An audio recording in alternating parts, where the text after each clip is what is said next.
നമസ്കാരം, പുതിയൊരു വീഡിയോയിലേക്ക് സ്വാഗതം. കഴിഞ്ഞ ഏകദിന വേൾഡ് കപ്പിന് ശേഷം മുഹമ്മദ് ഷമി ഇതുവരെ ഇന്ത്യക്ക് വേണ്ടി കളിച്ചിട്ടില്ല. ആ വേൾഡ് കപ്പിൽ ഏറ്റവും കൂടുതൽ വിക്കറ്റ് നേടിയ താരവും മുഹമ്മദ് ഷമിയാണ്. അങ്ങനെയുള്ള പ്രൈം സ്റ്റേജിൽ നിൽക്കുമ്പോഴാണ് അദ്ദേഹത്തിന് പരിക്കുപറ്റി ഇന്ത്യൻ ടീമിന് പുറത്തു പോകുന്നത്. ഇപ്പോഴുള്ള ആരാധകരുടെ മനസ്സിലുള്ള ചോദ്യം ഷമി എപ്പോൾ തിരിച്ചു വരും എന്നാണ്. ഇതിനെപ്പറ്റിയുള്ള ചില വിവരങ്ങൾ ഇപ്പോൾ പുറത്തു വന്നിരിക്കുകയാണ്. ഷമി ഇപ്പോൾ ബാംഗ്ലൂരിൽ തൻ്റെ വർക്ക് ലോഡ് മെയിൻറ്റെയിൻ ചെയ്തുകൊണ്ടിരിക്കുകയാണ്. ഓരോ ദിവസം കൂടുന്തോറും അദ്ദേഹത്തിൻ്റെ വർക്ക് ലോഡ് കൂട്ടി വരികയാണ്.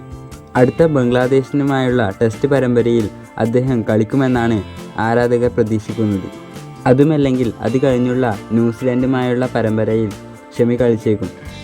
ന്യൂസിലാൻഡുമായുള്ള പരമ്പര കഴിഞ്ഞാൽ പിന്നെയുള്ളത് മൈറ്റി ഓസീസുമായുള്ള പരമ്പരകളാണ്. അതുകൊണ്ട് തന്നെ ആ സമയത്ത് ഇന്ത്യയുടെ പ്രൈം 11 തന്നെ ഇറക്കേണ്ടതുണ്ട്. എങ്കിൽ മാത്രമേ ഓസീസിനെതിരെ വിജയം കൈവരിക്കാൻ സാധിക്കുകയുള്ളൂ. അതുകൊണ്ട് തന്നെ മുഹമ്മദ് ഷമി എത്രയും പെട്ടെന്ന് തിരിച്ചു വരുമെന്ന് കരുതാം.